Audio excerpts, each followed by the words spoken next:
time we spoke about some introductory matters regarding the Noble Truths. This time we'll speak about the Noble Truths, the Ariya Sacca, directly.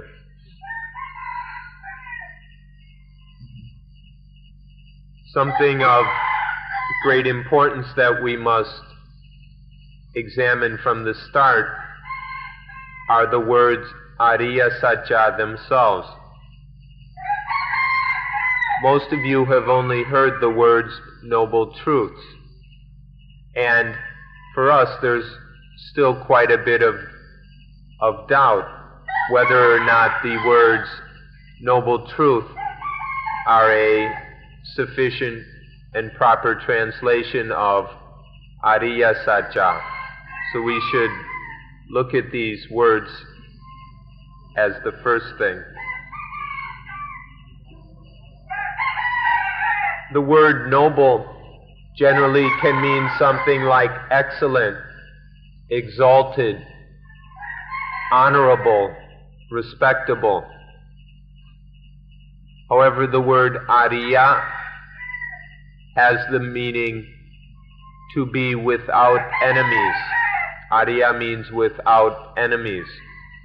So do these two words correspond sufficiently? And so when we speak of the Ariya Sacca, we should understand these in the sense of being without enemies. Here, enemies is meant in the broadest sense, being free of things which aren't right for us, things which are undesirable. So we'll be looking at the Noble Truths in this way. The Ariya Sacca includes within it, or within them, paticca samuppada. Both aspects of paticca samuppada, both that the paticca samuppada that describes the arising of suffering, as well as the paticca samuppada or paticca nirodha, which explains, or which is the ceasing of that suffering. Both of these are included within the Ariya Sacca. The first two Noble Truths correspond to the dependent origination of suffering. And then the second two Noble Truths correspond to the dependent cessation of suffering. The Ariya Sacca include both kinds of dependent origination, the dependent origination of suffering or dukkha, and the dependent cessation of that dukkha. Both of these, of course, have to do with dukkha. It's purely a matter of dukkha and the ending of dukkha. And so this is what ultimately this is what the real meaning of enemies is. The real enemy is suffering, is dukkha.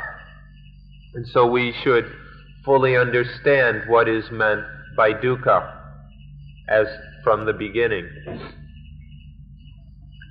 Now, the Pali word dukkha may be quite unfamiliar for most of you, or even those who have heard it before may not understand all of its connotations and meanings. In Pali, this word dukkha means much more than suffering. One level of its meaning means simply pain and suffering.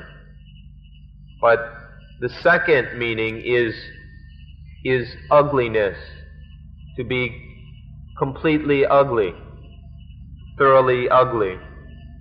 And then the third meaning is to be absolutely empty of any substance. So there are these three meanings included within the word dukkha. Now all three of these meanings correspond exactly with the word enemy. These are three aspects of being our enemies. As for pain and suffering, that is quite apparent, quite obvious, how that is a kind of enemy. But ugliness, this may not be so apparent, how ugliness is our enemy. But we can say that in everything, at least every conditioned thing, every concocted thing has a quality of ugliness to it. Without any exception, even the things we want so badly, such as wealth, such as happiness, such as beauty, even these things have a quality of ugliness to them, because there is so much trouble, so much difficulty and hassle involved in getting these things and maintaining these things, that within them there is an inherent ugliness. And so this is how the second meaning or aspect of dukkha is an enemy. It brings us so much trouble. In all the things that we find lovely and attractive, these things have tremendous power over us,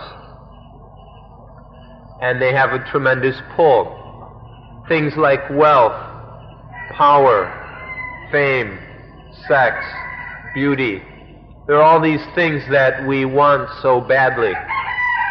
And so we spend so much time and effort pursuing these things. There is this inherent ugliness in them, that they bring us so much trouble, they make us so tired, they take up so much of our time. And in these things, there is, although they seem so desirable, so attractive, so wonderful, they're constantly changing. They're absolutely unstable. And so they deceive us, they trick us. They're never what they quite pretend to be. And so there's this quality of ugliness. In all conditioned things there is this impermanence. And in that impermanence is this ugliness, this inherent difficulty and hassle involved with them. And so they are inherently enemies, or this ugliness, not the thing themselves, this ugliness is our enemy. If we look closely for ourselves, we can see that the things we love the most are the things that torment us the most. If we look like this, we can see quite clearly that these things are actually our enemies. As for the third meaning, it means being empty of any real substance. This word dukkha, ka, can mean air or space, meaning in this case an emptiness, that there's nothing in there that we can hang on to, that we can cling to. This quality of being empty of any real substance that we can hang on to, hold on to, this is an enemy as well. Take a look at this. When we fall in love with something that is empty of of any real substance. How does that torment and torture the mind? What kind of pain and suffering does that bring us? So, this aspect, this emptiness of any substance, is dukkha, is an enemy. So the word dukkha encompasses all three of these meanings. The meaning that it tortures and torments us. Second, that hidden within it is this profound ugliness. And third, absolutely empty and void of any real substance, any true essence. These three meanings together mean much more than the word suffering. So we should be very careful to understand dukkha fully.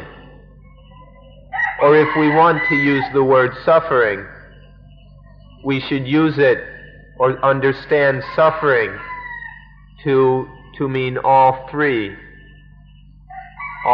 areas or aspects of dukkha. And so when dukkha has these three characteristics, three aspects, then we can't help but call it undesirable. This dukkha is the thing that is most undesirable of all. So that which is truly undesirable, or all these aspects of dukkha, are the things that are undesirable in every way, absolutely, thoroughly undesirable. The word Ariya means to go away from enemies, or to escape from enemies. And so Ariya is that which is truly desirable in all respects. Dukkha is that which is undesirable. And the Ariya Sacca are those things which are truly desirable because they take us away from all these enemies. We told you the other day that all of Buddhism is contained in the Ariya Sacca. These Sacca means truth or reality. And so Ariya Sacca is the truth that frees us from all enemies, the reality that allows us to escape from all enemies, that is, from all suffering. The Ariya Sacca are the new life, the life that is completely free of all dukkha. This is how we should understand the words noble truths, the truths that free us from everything undesirable, everything dangerous. What we've said so far should make it obvious that there's nothing pessimistic in talking about dukkha as we have been doing. In fact, it's quite optimistic, because the way we talk about dukkha is always with the sense of defeating it, escaping from it, being free of it, being victorious over it. There's nothing frightening or fearful or depressing about speaking about dukkha in this way, because we don't get lost in it, or we don't give up to it. We just learn about it in order to be free of it. So there's nothing pessimistic about these Ariya Sacca In fact, they're rather optimistic because it shows us a way of living, and it reveals to us the possibility, the potential, the duty to be free of suffering. And this gives us energy, courage, and confidence to practice in order to be free of all enemies. Next, we'll look at the characteristics or symptoms of this thing which is called dukkha.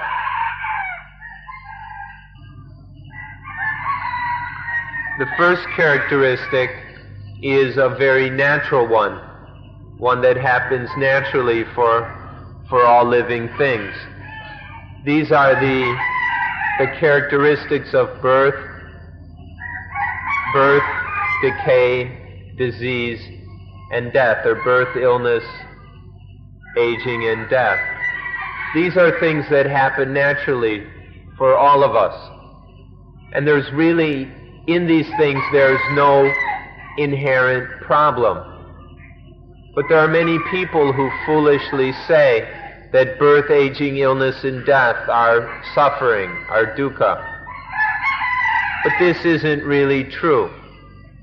If we're trapped by our concepts of birth, aging, illness, and death, then this is great suffering. But we can transcend birth, aging, illness, and death. We can be beyond these natural conditions. And then they aren't any problem for us. We can turn them into problems if we're stupid. But it's quite simple to not have them be any problems or any suffering for us. But these are the first characteristics of what for many people are dukkha: birth, aging, illness, and death. If you ever meet a Buddhist who tells you that Buddhism teaches to not be born, not get old, not get sick, and not die, then that person really doesn't know what they're talking about. They're just repeating words that they've heard from someone else or read in a book. They haven't really experienced the Buddhist teachings themselves. Most correctly, we should say that Buddhism teaches that birth, aging, illness, and death are no problem. These things are no problem for those who understand correctly. We tell you this in advance just so that you won't be confused by certain things that you might hear from time to time. So we can summarize these aspects of dukkha by saying that to be free, or the point of these is to be free of the naturally occurring enemies that we call birth, aging, illness, and death. Now we'll mention some of the symptoms or conditions of dukkha. We'll mention them one by one. The first is Sacca, or sorrow. The second is Badi Deva, means a kind of, it's often translated lamentation, which is like a spiritual crying. And then the word dukkha, pain, physical pain. And then domanassa, which is mental pain or misery. And then upayasa, which is grief or despair. These are some of the forms which dukkha can take. And the Buddha has listed them as an example. It's not an all-inclusive list. And so there's sorrow, lamentation, physical pain, mental misery, and grief. These help us to understand what it feels like, what dukkha feels like, the conditions of dukkha. Next are aspects of dukkha in terms as far as it arises from craving. We had the naturally occurring kinds of dukkha. Now these are the dukkha that arises specifically from craving, from foolish desire.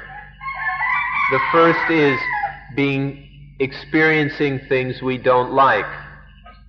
We have a craving for certain things, and to experience things we don't like, this is one kind of suffering that comes from craving.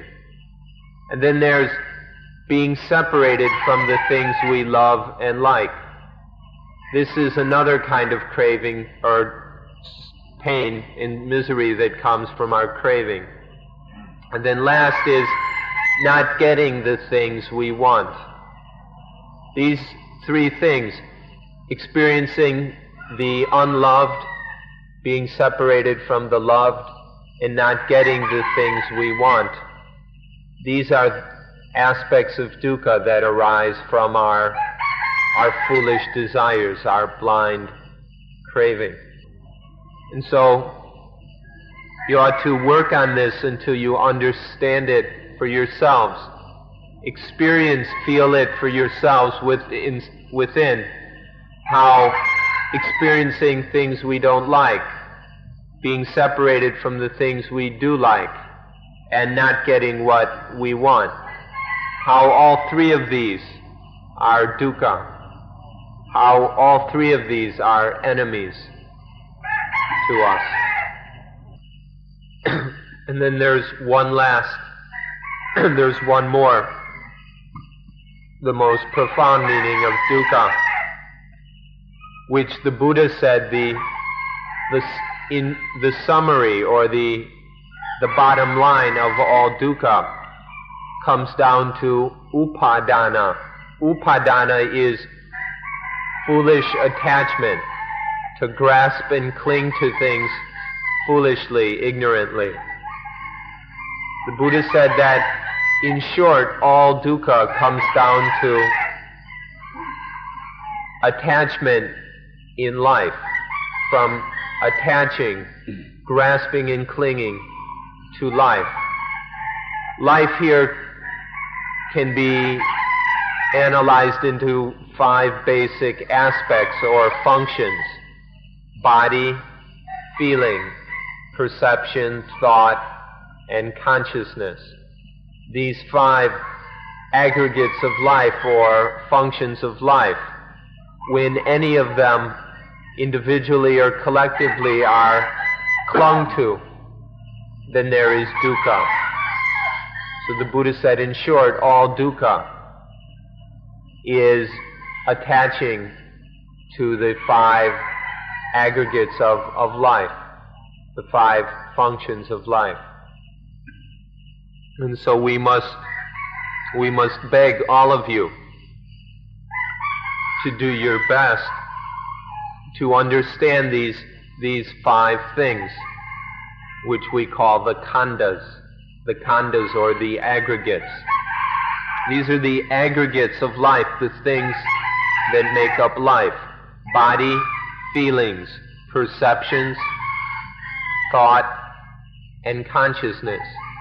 These 5 together make up life. Please do your very best to understand these, to see them clearly. The first aggregate is rupa,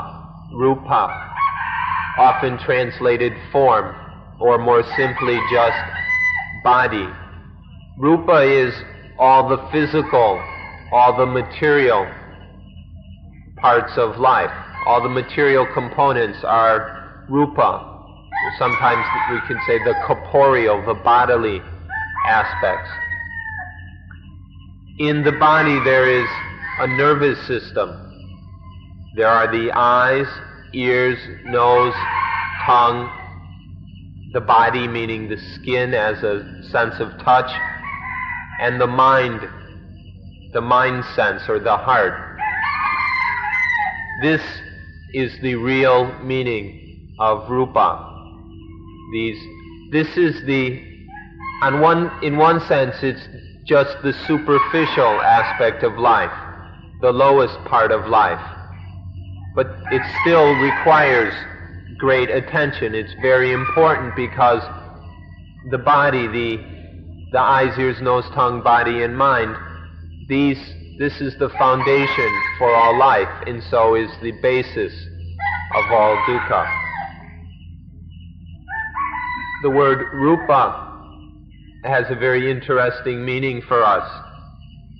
It means something which breaks easily, or something which is fragile, delicate.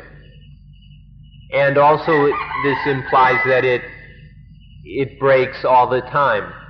It falls apart ordinarily. So this rupa can mean fragile, easily broken. And if we go and take this rupa which breaks so easily, this very fragile body, as being I or mine, take a look and see how utterly foolish that is, how crazy it is, how insane to take something which is always falling apart, to be the self, to be I, to be mine, and then see what great suffering is involved whenever we take the body to be I, to be mine. Next we come to the mental aggregates. The first one is physical and the rest are mental. When we have this body, or these bodies, with nervous systems and the sense organs, then there will result certain mental functions or mental things, which are the mental aggregates.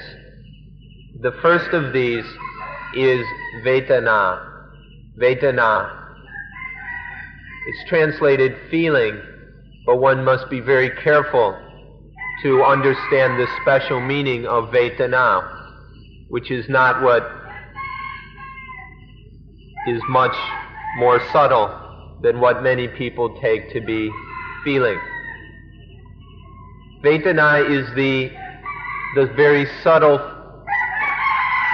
the very simple, though sometimes very powerful feeling of pleasure or happiness towards certain sense experiences, or displeasure, even pain, dukkha, regarding other experiences. And then there's a third kind of Vedana, which is neither pleasant nor unpleasant. We can't really describe whether it's pleasant or unpleasant, but it's a definite kind of feeling. Now these three kinds of Vedana are not emotions. It's a very simple or even primitive kind of feeling. But they're very, very powerful, and they have tremendous influence on life. But no matter what, all of these Vedana, whether pleasant, unpleasant, or undescribable, all of them are concocted. They're impermanent things that have been concocted out of our basic sensual experience. And so there's nothing in them that we can really depend on. So if we attach to these very fleeting feelings as I or mine, there will be dukkha. This is the second aggregate, Vedana. We ought to understand the Vedana as things which deceive us most of all.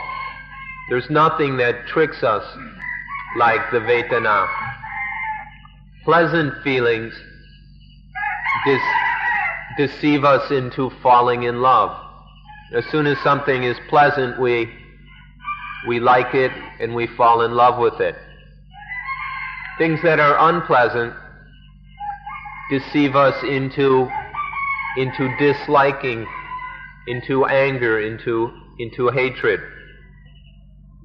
And then the undescribable kind of Vedana deceive us into worrying and doubting and wondering about that thing. So the Vedana are the things that are constantly deceiving us. This is how we ought to understand them. Once we see how the Vedana deceive us and make fools of us, then we can see what enemies they are and how they are such suffering. These three kinds of feelings give rise, they stir up, or they trick us into the three kinds of defilement. The first kind of Vedana, this satisfying, pleasing, nice feeling. This stirs up the first kind of defilement, the defilement of raga, lust, or we could say lopa, greed. Greed and lust are towards these satisfying, lovely kind of feelings. And so because of these pleasant feelings, it makes us want to pull things in, to suck things in. The second kind of Vedana, the unpleasant, the disagreeable, the not very nice kind of feeling. This leads to the defilements of dosa, hatred, or koda, anger, which is this unpleasantness, this disagreeableness makes us want to push things away, knock them away, or even destroy them, kill them. And then the third kind of Vedana leads to doubt, to worry, to confusion, where the mind runs in circles around whatever it is. If something has this undescribable, we really can't say whether it's pleasant or unpleasant kind of feeling, then this really confuses the mind, and the mind spins round and round, whatever it is. The three kind of Vedana lead to these three defiled reactions of trying to suck in, or trying to knock away, to destroy, or then spinning around in very confused circles. How all of these, the inherent dukkha of all this, the dukkha of sucking in, the dukkha of knocking away, the dukkha of running around in idiotic circles, the dukkha of this, what the quality of, and how these three conditions are our enemies, is something that must become apparent to us.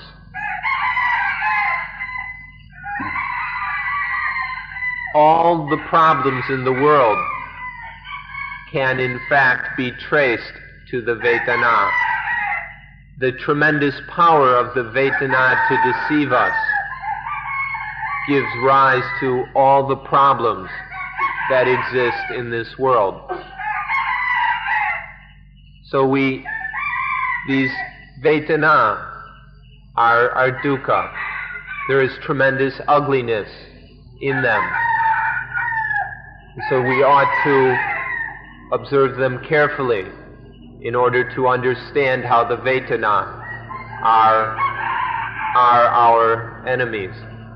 This is the second aggregate of life to which we so often cling, the second enemy. The next aspect of dukkha, the next enemy, is called sanya. This third aggregate can be translated perception, but don't just grab onto the English word. It's important to understand how this works. One sanya is the result of vedana, or we could say vedana is the cause, the source of sanya. Whenever there is an experience, and then there is a feeling towards that experience, then there will naturally be sanya regarding that experience. Sanya is to regard the experience in one way or another, to regard it as something.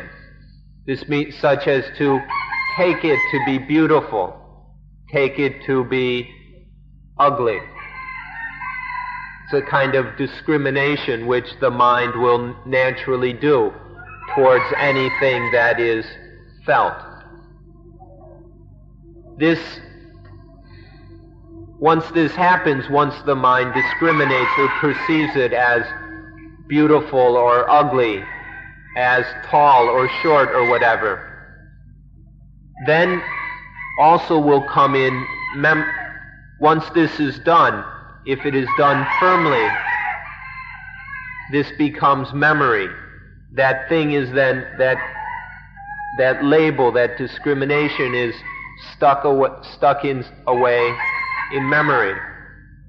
And then every time we feel something, there is this regarding things in terms of often past experience. And so we take this to be man, this woman, this dog, this cat, and so on and so on. Regarding things as this or as that. This is what sanya is about. Part of sanya is memory, but the important thing is regarding things as something specific, particular. Because once we almost, and this is dukkha, this is an enemy for us because it's always done under the influence of ignorance. We're regarding things not as they really are, but as they aren't. For example, things that are dukkha are regarded as happiness. Things that are impermanent, constantly changing, are regarded as being permanent. And things which are selfless, which are not self, are taken to be self, are taken to be egos. And so because of perceiving things incorrectly, misperceiving them, this sanya is a lot of dukkha and is our enemy. We ought to understand sanya as attachment. Sanya is very similar to attachment because once we regard something as this or as that, then we're generally attaching to it. It must be like this. It must be like that. So every time we go in and discriminate and regard something as beautiful, as ugly, as pleasant, as unpleasant, as happy, as sad, then we go and attach to that. So with sanya there is almost always this attachment. And this becomes even clearer when we see how so often we perceive things as being my husband, my wife, my this, my that. So this perceiving things in this way is basically the same as attachment. And so we can see the dukkha of it, of always taking things to be this, taking them to be that, especially when it's taken to be mine or me. And then they become very heavy and they become enemies. When even taking even regarding the earth and the sky as sky isn't quite correct. We perceive them, we regard them in one way, but they don't really work exactly how we perceive them. They don't turn out as we perceive them. And so this is a lot of dukkha for us. We're always taking things to be a certain way, and they're never that way. And so this is a real problem for us. Sanya is very broad. We're perceiving things constantly, but almost never as they really are. But no matter how much dukkha sanya is, it's something we just have to have. Sanya is something we can't do without. But just to sanya is necessary for our lives. To perceive as Mr. A, Mrs. B, Mr. C, Mrs. D, or to perceive this is Suan Mok, or perceive things as America, Australia, England, and so on. All these kind of perceiving things in these ways, all this sanya, is necessary. But none of it is really true. None of it will happen the way we have perceived it. So we must understand them in this way, to see how the perceptions, how sanya can bite us, how it deceives us and tricks us, and how that can bite us in claws, and how that is an enemy, how frightening all these perceptions are. A very simple example of the problem of sanya, the difficulties with sanya, is with our memories. We try very hard to remember things. We try to store up and protect our memories. But then so often when we need to remember something, we can't. We try to remember, and we just can't remember. This is how undependable sanya can be, what a hassle it can be.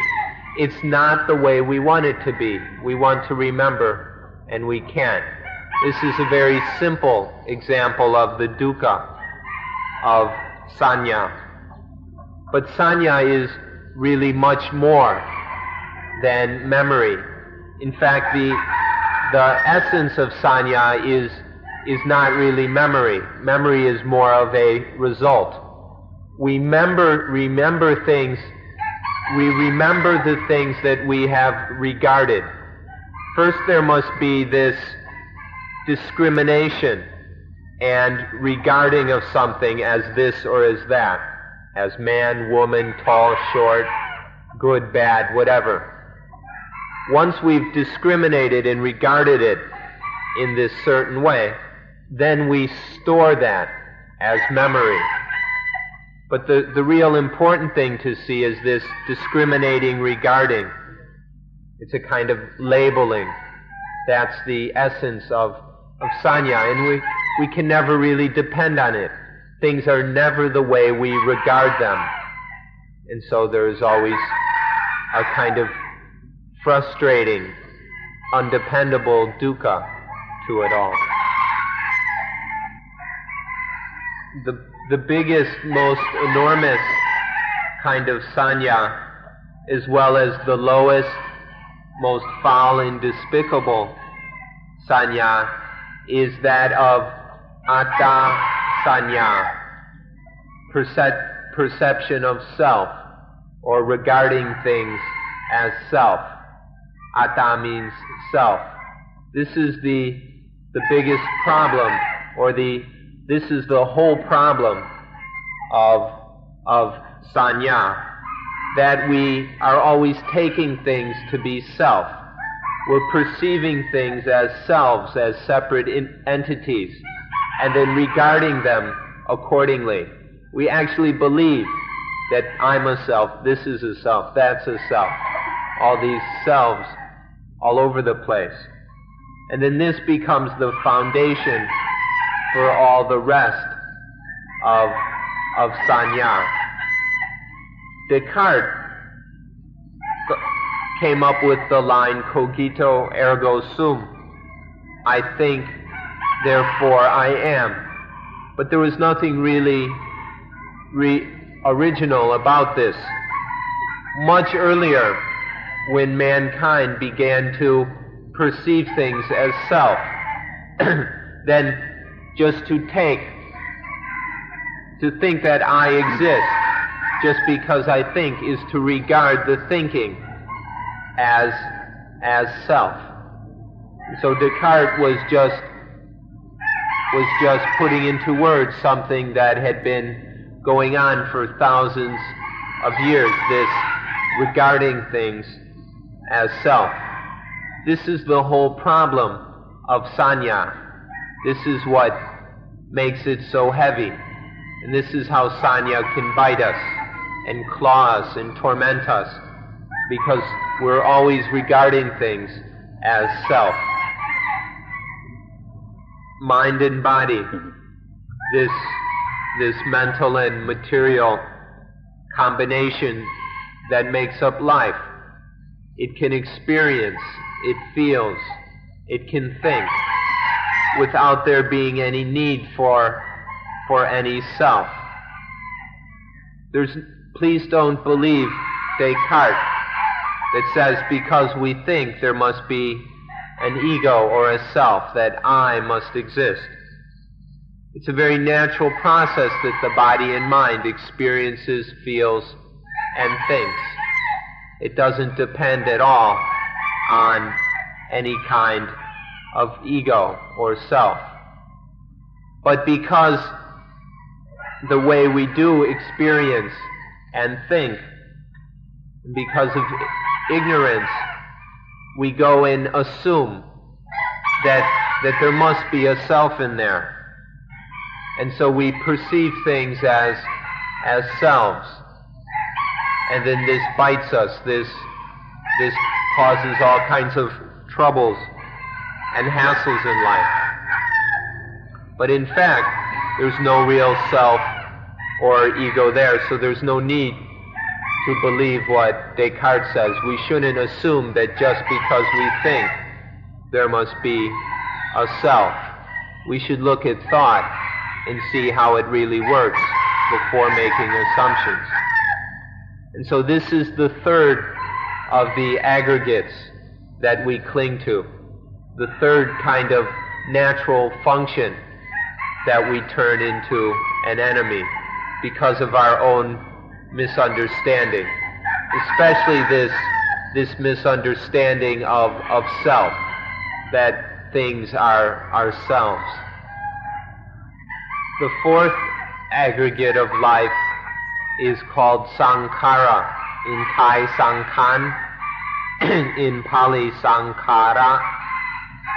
Sankhara, as the fourth aggregate, specifically emphasizes thinking or thought. And then we call it Sankhara Khanda. But the word Sankhara has a very broad meaning. Sankhara means conditioning. But there are these three aspects to it. There's the one who conditions, the conditioner, the causal aspect of conditioning. Then there's the thing that is conditioned, the condition, the effect aspect of conditioning. And then there's the process of conditioning, the conditioning itself. So there are these three aspects, interrelated, interconnected aspects of Sankhara. The conditioner, the condition, or the conditioned thing, and then the conditioning, the process. Now all three of these, whenever there is a living body, and there is feeling, and there is perception, this conditioning will be going on all the time. But what is the most important aspect of this for us is that when this conditioning is happening, it's constantly conditioning thought, all kinds of thoughts and ideas. So sankhara has a very broad meaning. It applies everywhere. But here we're using it in a more limited sense, sankhara kanda, that whenever there's life and feeling and perception, then there will be this conditioning of the mind, this stirring up, this concocting of the mind, which is essentially the conditioning of thought, of thinking.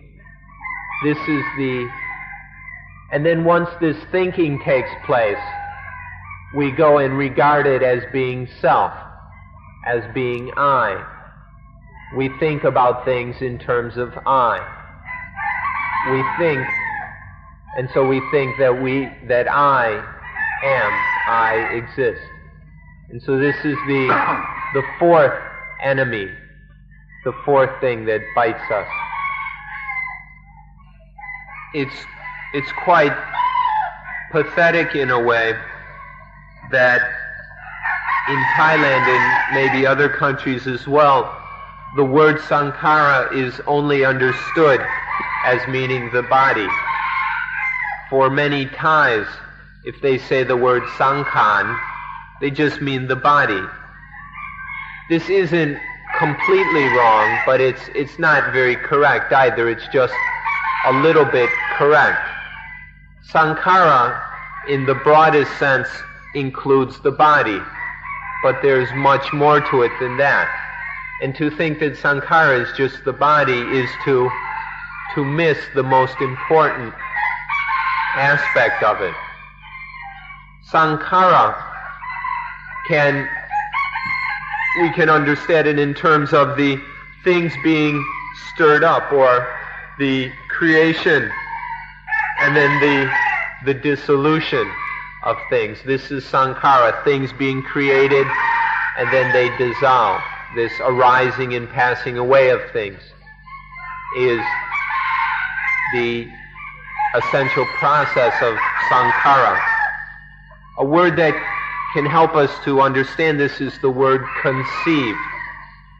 Conceive we use both to conceive thoughts, but we also use it when the sperm fertilizes the egg, and then a new physical life is conceived. This sankhara can be understood as the starting of new things, the giving birth to new things. And so because of all this sankhara, thoughts are constantly born in the mind. And then this constant activity of sankhara keeps the mind spinning around, keeps it very busy. And that can be a lot of dukkha. Now for the ordinary Thai in the street, in the colloquial usage of the word sankhara, if we say to put out the sankhara, it means to die. This is what many people, like in English we would say to pass away. They would say to dap sankhan, to put out the sankhara, meaning death. But this isn't what it really means. To put out or to quench, to extinguish the sankharas means to just stop all that conditioning and concocting of the mind. All that concocting is very tiresome, very troublesome. It doesn't allow the mind to have any peace. To extinguish this concocting of the mind has nothing to do with dying. And so we should understand it correctly. When all that sankhara, the conditioning, concocting is going on, the mind can never be at peace. But to extinguish that is very cool, very peaceful, very open and free. So the sankhara, this concocting of the mind. This is the fourth aggregate of life, which can cause us so many problems. When this concocting, all this sankhara is going on, then it is never peaceful. But we should understand here that when we talk about sankhara like this, we mean the sankhara that is a result of ignorance. When things are misunderstood, then there is a concocting of the mind which inevitably leads to dukkha. But when this ignorant concocting of the mind, when this sankhara ceases, then there is great peace. There is a very calm and spacious joyfulness. And so a very common saying in Thailand is Desang Upasamo Sukho, which means the calming of the sankharas is bliss. The calming of the concocting is happiness. Whenever this concocting of the mind, this concocting through the power of ignorance, whenever this calms down, quiets down, then there is joy. If that gets stirred up again through the power of ignorance, then the joy disappears and there is dukkha. And so it is also, another phrase is sankhara parama dukkha. Parama means supreme. Concocting is the supreme torment.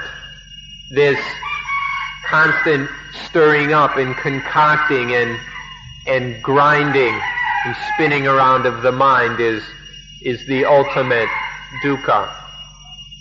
But always understand that this concocting we're talking about comes from ignorance, from misunderstanding. If there is correct understanding, there is no sankhara. The mind is not concocted. There are just the natural processes of life taking place. And that's not what we mean by sankhara. But when, in addition to the natural life processes, which can include thought, when in addition to that, there's this stirring up, this busying, this concocting of the mind, then there is dukkha. This is the fourth aggregate. At every funeral ceremony in Thailand, at every kind of ceremony involved with funerals or memorials to people who have died, the monks always chant the line Desang Upasamo Sukho. Stop the concocting, and that is happiness. Stopping the concocting is the supreme happiness. And this is repeated over and over again. The average Thai hears this hundreds of times in their life. It's being repeated all over the place. But unfortunately, it's had almost no result. People are hearing all the time, stopping the concocting is supreme happiness. But it's quite pitiful that nobody seems to hear or to listen. It's like playing a flute for rhinoceroses or playing a flute for turtles. It just never gets through. So please give adequate attention to this sankhara, this concocting of the mind. Whenever this happens, there will be dukkha. Life will not be at peace. This sankhara here is inevitably the result of ignorance. If there is correct knowledge and understanding, this sankhara, as we're using it here, will not happen. It's only the result of ignorance, of looking at life stupidly. And then this concocting of the mind takes place. Whenever the mind is concocted by ignorance, then there occur all kinds of foolish thoughts. And so all of this becomes an enemy for me. When the mind has been concocted, then there is me exists, I exist. And then all this concocting is a problem for me. It's my enemy. So we ought to be very careful about it all. The next and final aggregate is called vijnana. In Pali, in Thai they call it vinyan. Pali, vijnana. This can be a tricky word because it's been given many different meanings. In Thai, many Thais think vinyan means spirit. And this is related to the Hindu definition of vijnana, which existed before Buddhism, which meant a soul or spirit that spun around within many births, within many reincarnations. It was, in pre-Buddhist thought, it was the thing that they thought would leave this body when it died and go and be born in another body, be reincarnated. That was called the vijnana. But that's not the understanding of Buddhism. That's not what vijnana means in the Buddha's teaching. In Buddhism, vijnana is the thing or the function that causes consciousness of various things. Whenever there is consciousness of something, it happens through vijnana. There are 6 kinds of vijnana. There's eye, ear, nose, tongue, body, and mind vijnana. Whenever we're conscious of anything through the eyes, ears, nose, tongue, body, or mind, that is through the functioning of vijnana. It's the very basic knowing or consciousness or awareness of something, of anything. Now there are, in a way, 2 levels to this. The first is when the eyes, ears, nose, tongue, or body receive some stimulus, and then there is consciousness of that stimulus. This is the first level of vijnana. Then mind consciousness knows the meaning of that thing. Then it's known directly in the mind. First there's the outer senses kind of consciousness. Consciousness of the senses being stimulated by this thing. And then the mind. Then there's mind consciousness. Knows the meaning of it. And this leads to the feelings towards things, the vedana, and then the perception, and all the sankhara that we've talked about. This is the 5th aggregate, and it's happening everywhere. Wherever there is consciousness of anything, there is this vijnana. In Thailand, the Hindu teachings came here first, way before Buddhism came. So when the Hindu or Brahmanistic teachings came to Thailand, they brought this idea, this teaching of a vijnana in the sense of a soul or spirit that inhabited all kinds of things, not just people, but trees and rocks and all over the place. All things had this spirit. And then when that thing died, the body died, that vijnana would go and get reincarnated. This is a Hindu teaching which existed in Thailand long before Buddhism came. and it was very firmly, deeply implanted in the Thai religious culture. And so later, when Buddhism came, everybody already had this Hindu understanding of vijnana. And so many people have been unable over the centuries to understand the Buddhist teaching of vijnana, which must be understood in light of the central teaching of Buddhism, that of anatta, that in life there is no self, no soul, no spirit in the Hindu sense. In Buddhism denies that there is any such thing. And so the meaning of vijnana in Buddhism is the reaction that arises when a sound, when a sight, a sound, a taste, or whatever stimulates the respective sense organ. And then there arises this consciousness. So we must discriminate between the two kinds of vijnana, the kind that was the Hindu teaching which came to Thailand first, and then the Buddhist teaching which came later. If we don't discriminate between the two, we'll be very confused. In the Buddhist scriptures, in one of the discourses of the Buddha, it's recorded how one of the monks who had been staying with the Buddha had confused this issue of vijnana. This one monk was named Gewata, which means fisherman. His name was Sati, the fisherman's son.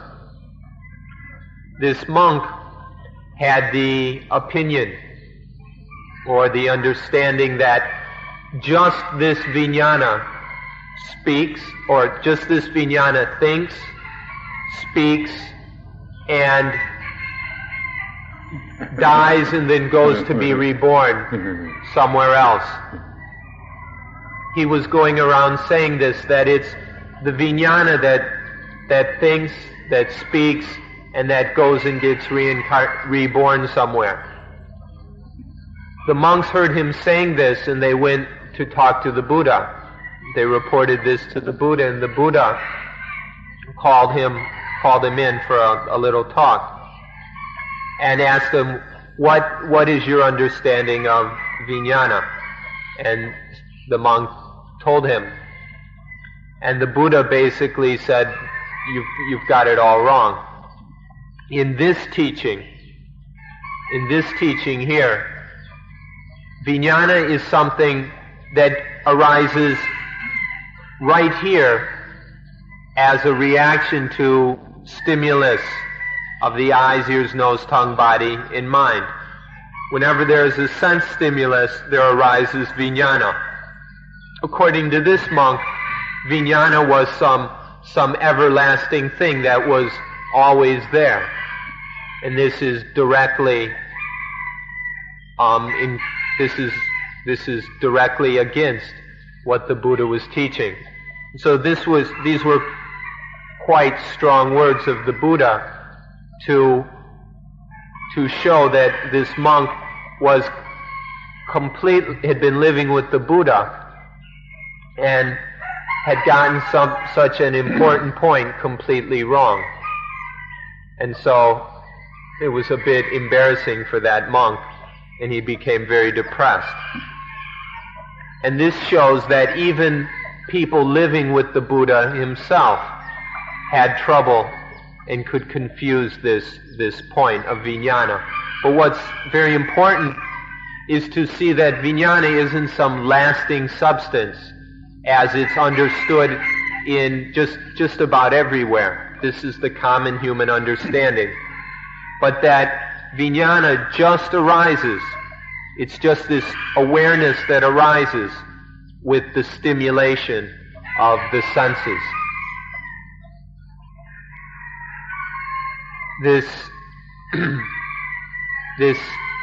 in many religions, just about all religions, such as the Hebrew religion that existed before Christianity, or you can find it in Greek philosophy, and all over the place you find talk or teaching about the spirit, the soul. And in fact, for most of you sitting here, there is probably this kind of an understanding of some belief in a self or in a spirit or soul of some kind. Everyone is free to think as they wish, but please don't bring that idea into Buddhism. Don't apply the word spirit or soul to the word vijnana in Buddhism. Vijnana is merely the basic consciousness or awareness of sense objects that stimulate the sense organs.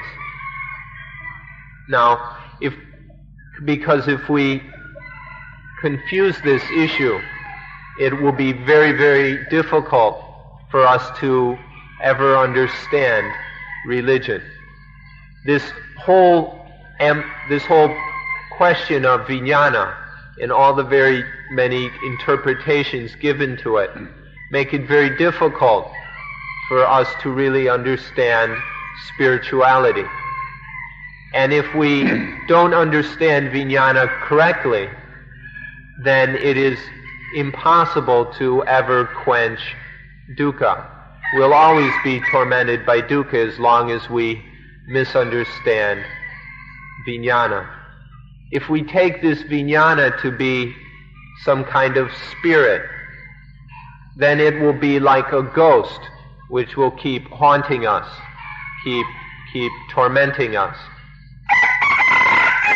It's necessary, if we would like to free ourselves of dukkha, to understand, to find out what vijnana really is, how it really works.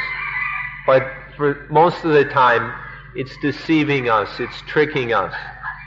And we're constantly taking vijnana to be I, this quality of awareness that is with us right now.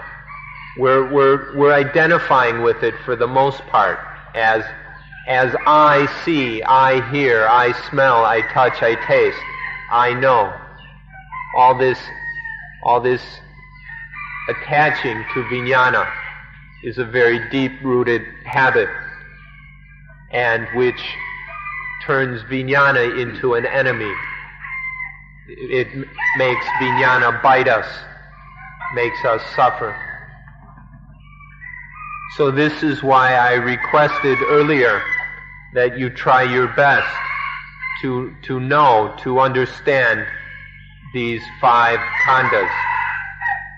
If we don't understand the 5 khandhas, then there's no way that we can understand Buddhism. If we haven't gotten to know the 5 khandhas, Buddhism will always remain a mystery to us. So it's absolutely essential that we start to understand them. Otherwise, we'll keep taking them to be self, keep taking them to be I. Sometimes we cling to these 5 aggregates as I, and sometimes as mine. We cling to them as self or as belonging to self. So sometimes I am the body, or sometimes it's my body, or I am these feelings, sometimes it's my feelings, or I am the perceptions, sometimes it's my perceptions, like this. But whenever we regard any of these khandhas, any of these aggregates of life as I or mine, when we take them to be selves or belonging to self, like this, then it bites. It bites the mind. It inflicts dukkha on the mind. So it's crucial to understand these 5 khandhas.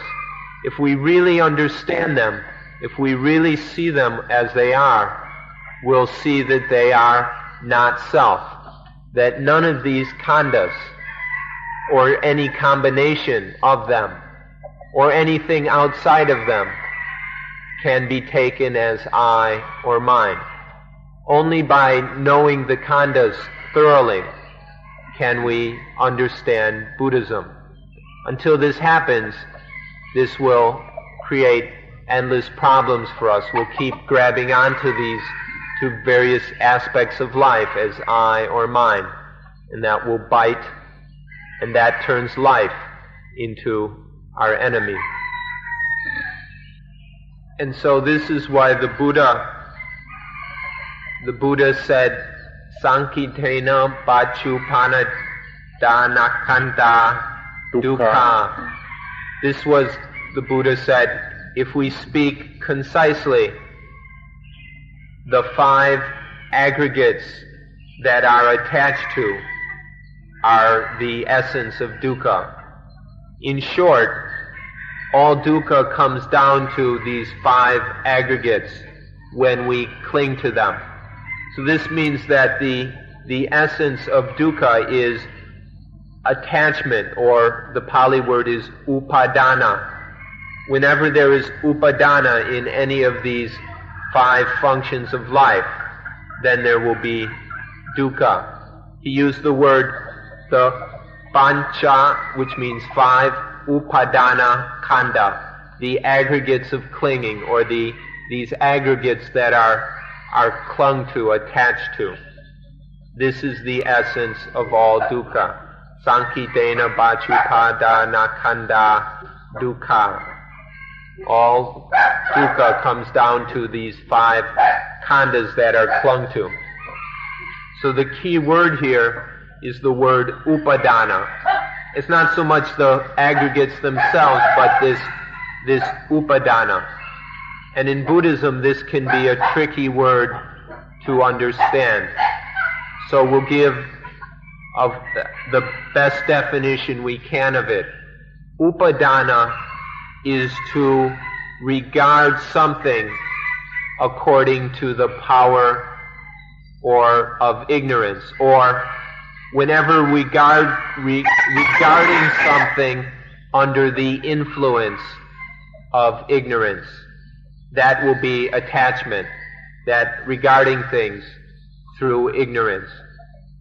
This is attachment, and as soon as there is this regarding things ignorantly, foolishly, stupidly, then there must be dukkha. The matter of the dukkha Ariya Sacca, the noble truth of dukkha, isn't finished yet, but the time is up. So we'll continue tomorrow.